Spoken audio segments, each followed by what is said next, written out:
Hello and welcome to Monday's Granada Reports. Yeah, good evening. Here's what's coming up on tonight's programme. On Holocaust Memorial Day, survivor Tommy tells a new generation about his remarkable story of survival in the hope that hate can never create such horrors again. When you look at them, they look very civilized and ordinary people, nicely dressed, and you wonder what turned them into literally beasts. The last time Anthony was seen alive, a much-loved dad who gave his life to working for the NHS. His family say the NHS let him down when he needed it most. Where next for Rashford after his boss says a 63-year-old coach has got more chance of getting a game at United?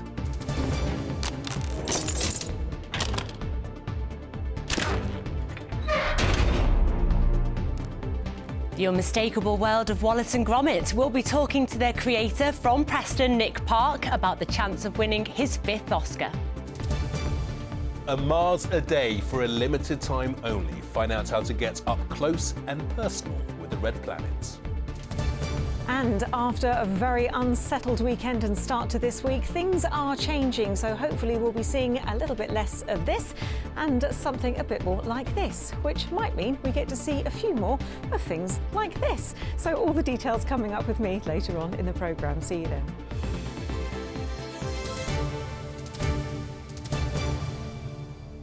Well, first tonight, and today is a day to remind ourselves about the awful power of hate. Ceremonies have been held across the world to mark 80 years since the liberation of the Auschwitz-Birkenau death camp in Poland.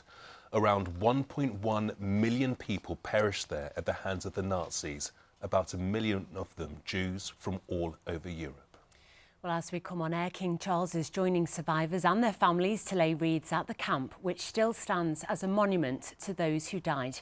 He spent the day in Poland and can be seen here meeting members of Krakow's Jewish population. Well, back home, the Northwest has numerous Jewish communities, some of their founders, people who survived the terror.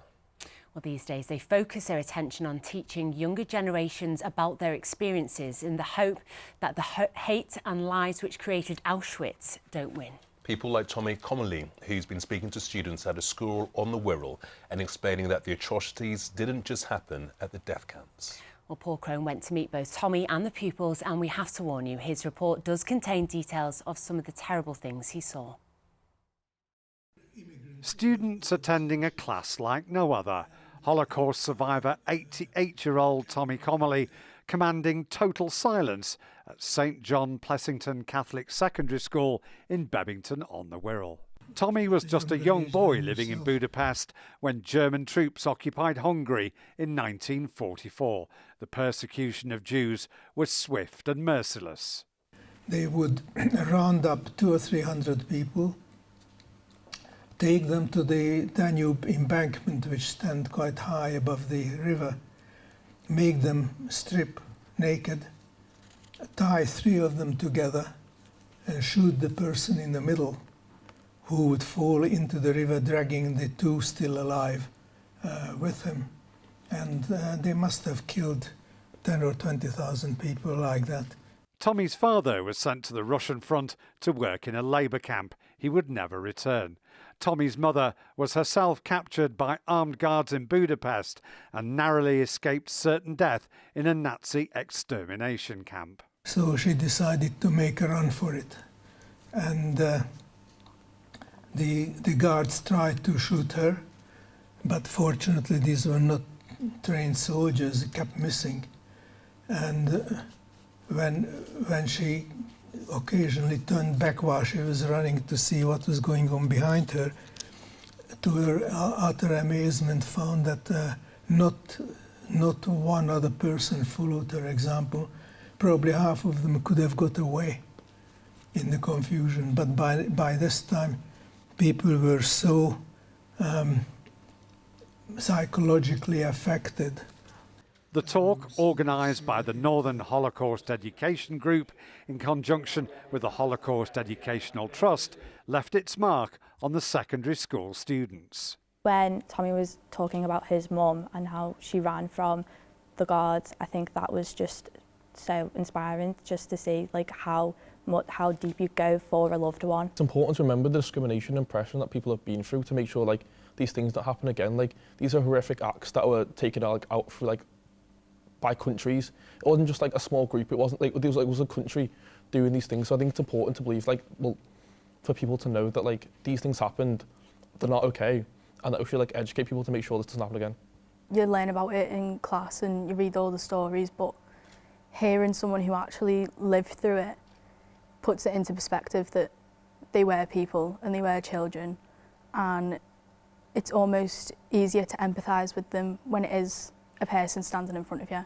And for Tommy, who eventually escaped to freedom with his mother, talking of his time during the war is bittersweet.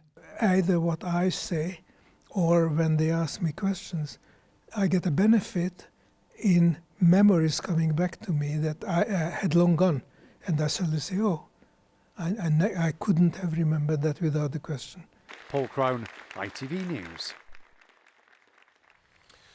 Well, thank you so much to Tommy for sharing those terrible but so important memories there. And thanks also to the staff and pupils at St John Pleasington School in Wirral for letting us in. Well, elsewhere in our region today, in St Helens in fact, a blue plaque was unveiled to honour the work of a man called Lord Hartley Shawcross, who was a former MP for St Helens who served as the lead British prosecutor at the Nuremberg War Crimes Tribunal, which resulted in the prosecution of several high-profile Nazi leaders. Well, next tonight, the MP for Southport has called on big tech companies to remove dangerous content from their platforms after it was revealed that killer Axel Rudder-Cabana had viewed graphic footage which is still online today. It comes after Home Secretary Yvette Cooper warned the firms that keeping this material online risks another attack, like the stabbings in Southport where Rudder-Cabana killed 3 girls at a dance class. The line that's traditionally been drawn is when free speech tends to incite violence, we deem that to be unacceptable. And the experts in this situation and these circumstances have said the free speech videos which are being shared online, which are being shared on mainstream platforms, are an incitement to violence and should be removed. The owner of an XL bully dog which savaged a man from Liverpool, causing his death, has been jailed. Ian Langley was walking his puppy in Sunderland, where he had been living, when he was attacked by the dog called Titan and suffered fatal neck injuries. The dog's owner, Christopher Bell, was sent to prison for 3 years and has been banned from keeping dogs. The funeral's taken place for well-known drag queen The Vivian, who died suddenly earlier this month. The artist, whose real name was James Lee Williams, lived in Chester but found fame working in Liverpool. They won the reality series RuPaul's Drag Race and also competed on ITV's Dancing on Ice. Former Brookside actress Jennifer Ellison and DJ Pete Price were among the mourners. Well, the family of a retired NHS worker who took his own life say the health service is broken. Yes, Anthony Williamson's body was found in March last year in the River Mersey in Warrington. He'd taken his own life after a year of living in excruciating pain. His family say he devoted his life to working for the NHS, but say the NHS let him down when he needed it the most. Tasha Kachiri has this report.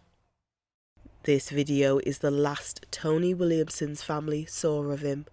His body was discovered in the River Mersey in Warrington last March. It was his 6th attempt to take his own life. I thought he was still alive. I never stopped looking for him every day. Went out, doing leaflets, everything. I just thought he's got to be somewhere. Tony had been missing for 3 months after leaving his family home a week before Christmas. It's like hell. Trying to find him. I tried, you know, when I was fearful when it got to dark because You reckon you didn't? And I knew what his intentions were. He said he knew he'd gone, didn't he? The 63-year-old grandfather was diagnosed with prostatitis, inflammation of the prostate which caused him excruciating pain. He had no life from September 2023. It just nosedived out of control.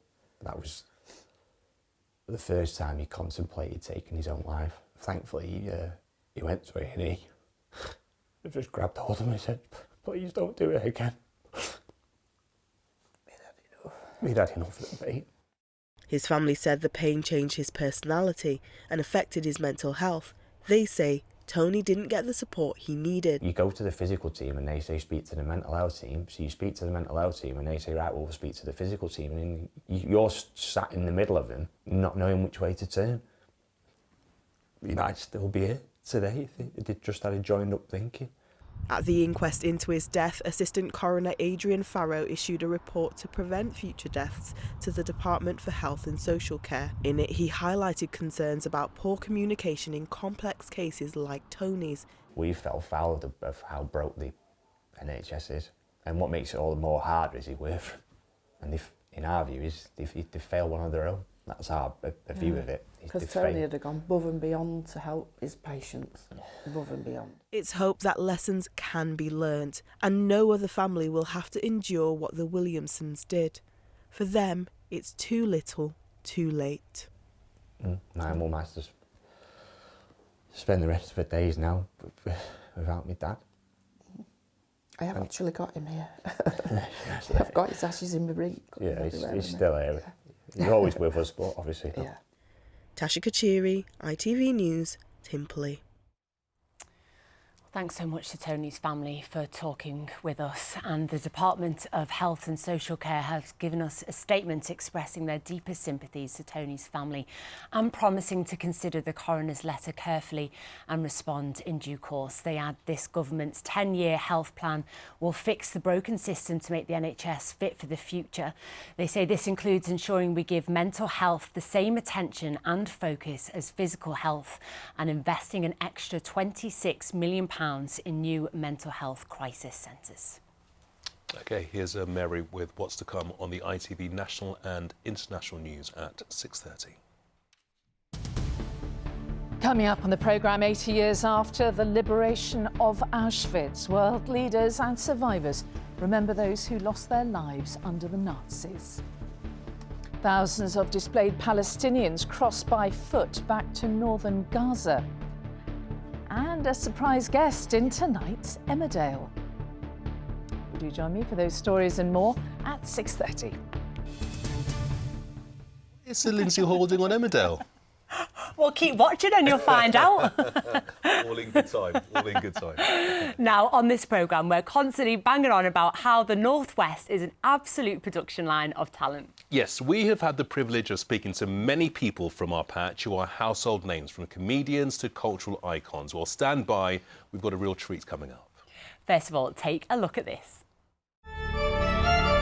We're getting reports of a crime wave across the region. I'm live outside the West Wallaby Street house of the evil inventor, Mr. Wallace. Evil? I'm innocent.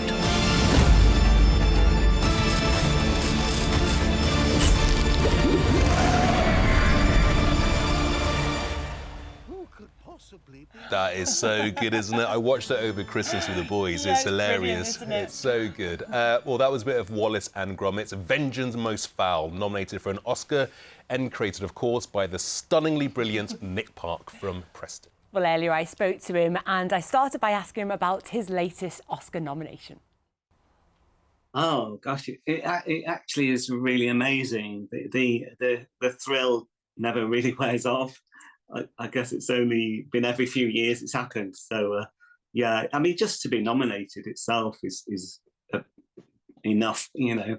It's an accolade in itself. And when do you find out, Nick, that you've been nominated? Is it the same time as the rest of us?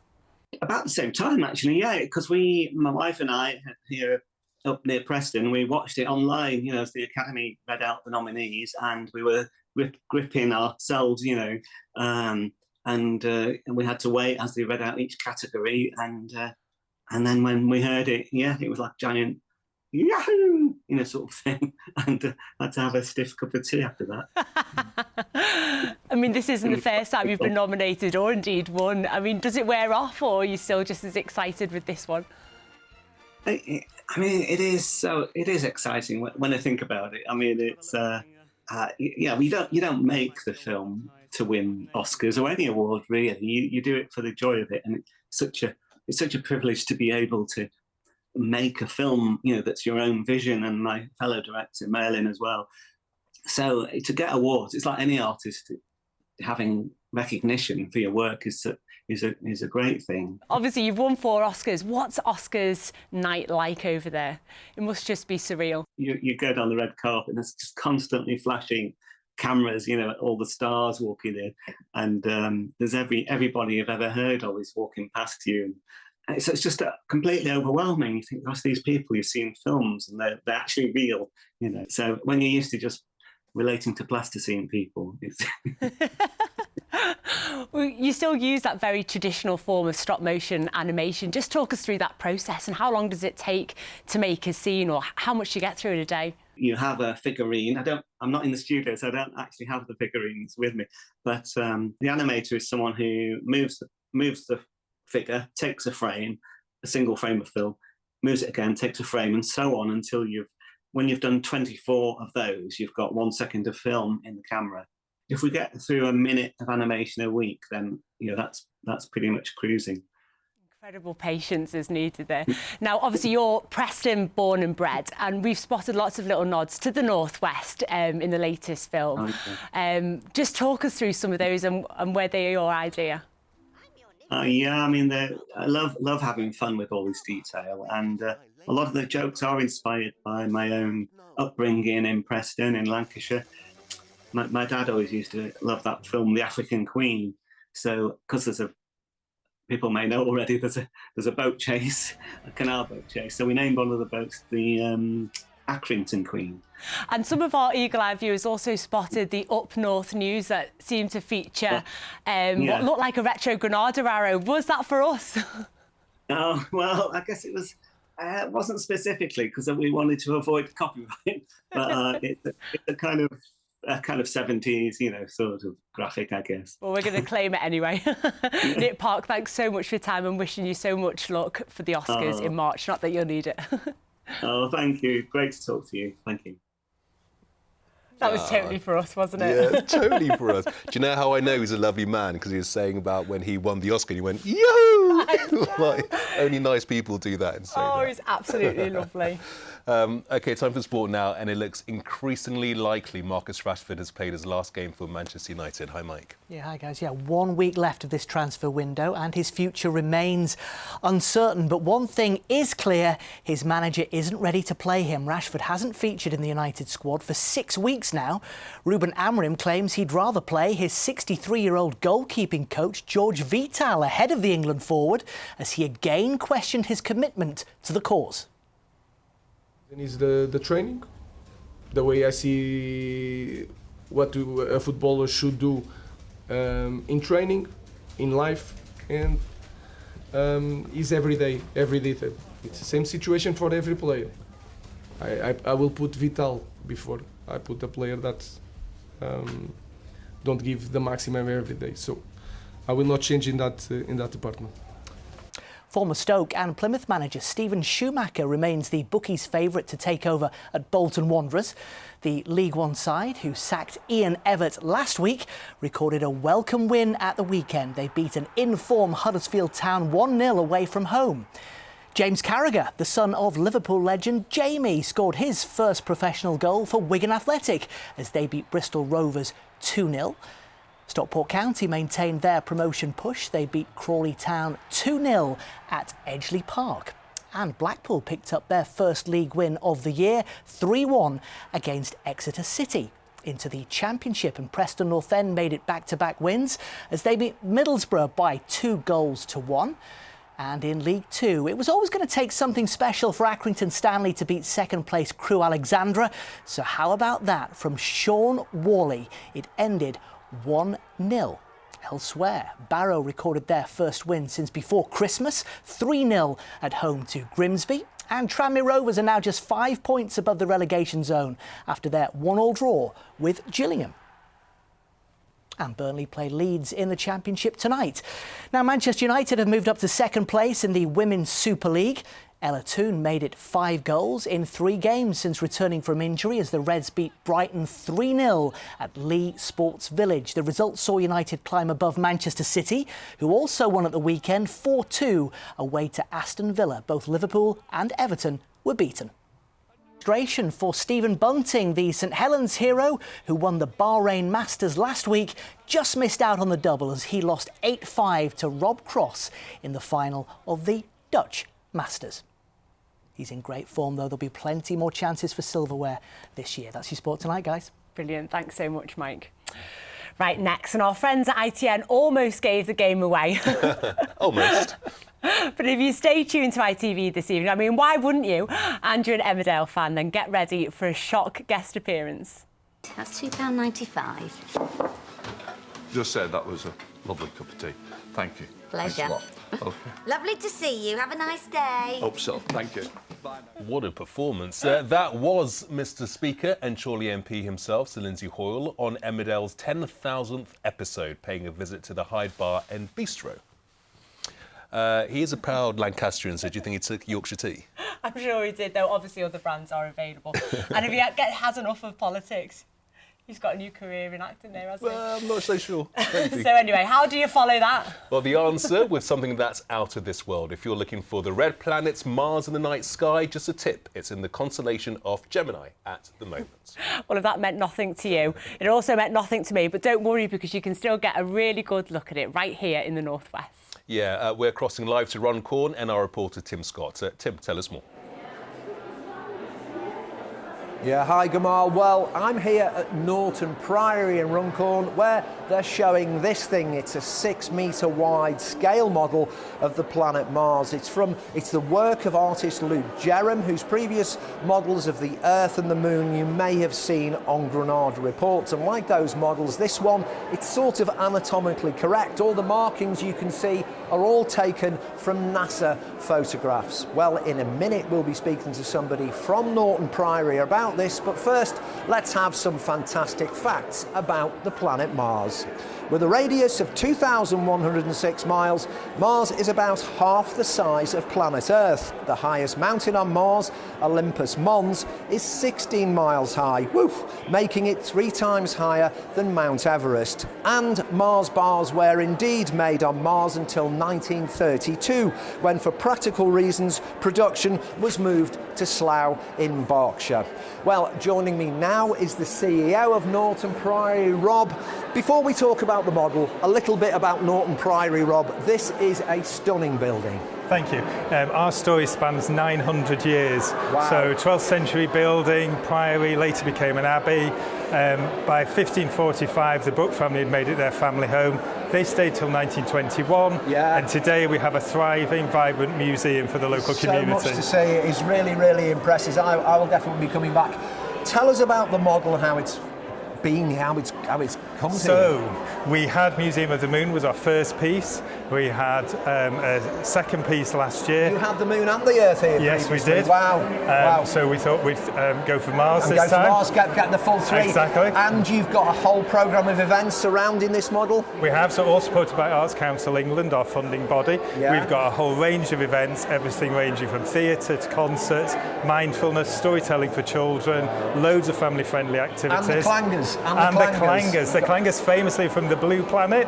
So of course they've come for holiday to the red planet. So they're joining us and they're on display for the 6 weeks that we've got Mars with us. Fantastic. Fantastic, Rob. Thanks so much. I think we're just going to stay here now and get dizzy watching this amazing model just spin round and round. So back to the studio. Oh, it's spectacular. But did you just say Mars bars were made on Mars? I think he's making sure that we're listening, and we were, Tim. Good test. Now for the weather. Any chance of some clear skies for a bit of planet spotting? Here's Tori with the details. Why do I need a shower? I've been out in the rain. The faster you go, the sooner you'll be out. You'll save water too. United Utilities sponsors ITV Granada weather. Well, if you do fancy a little bit of planet gazing, the best night of the week is probably going to be Wednesday night, when we should have clear skies, which means we're going to see some settled conditions developing. But if you are going to head out and look at that, then do wrap up warm, because it will be pretty cold. So here's all the detail. We've got this big area of low pressure that's sitting over the UK at the moment, and it's slowly easing its way further eastwards. All the while it's filling in, it's relaxing, and then we start to see a little ridge of high pressure start to dip in over the top. And this this is what's going to give us the clear night on Wednesday night and a good deal of sunshine on Thursday. So that's something that personally I'm really quite looking forward to. Now at the moment it's still quite different out there. There's a lot of cloud, it's a little bit breezy out there. The wind is dying down this evening because the centre of the low pressure is actually kind of moving across us, so we're getting into that lull. However, there'll be quite a bit of cloud which will allow some mist and fog to form over the hills and some rain from time to time. Not too chilly tonight. Sunrise in the morning is at 8:04 and sunset is at 4:44 in the afternoon. So quite a cloudy and murky start, some poor visibility over higher ground. On the whole, a fairly dry day, but cloudier than it was today. Outbreaks of rain still around from time to time, particularly later on in the day, streaming through the Cheshire Gap and getting quite gusty again through the Irish Sea. So the wind here will continue to pick up a little bit. But then looking at the bigger picture, we're going to see a lot more settled conditions ease in as the winds relax. Still, I think a little bit of cloud around on Wednesday and a chilly start to Wednesday morning, but a bright day with some sunshine and plenty of sunshine to look forward to on Thursday. United Utilities sponsors ITV Granada weather. I'm quite excited about seeing Sir Lindsay Hall in Emmerdale in a bit. Do you think he was nervous? Well, he didn't look it. He asked perfectly for that cup of tea, didn't he? Good. Jack of all trades. We'll see you tomorrow. Bye-bye. Bye-bye. Thanks for watching.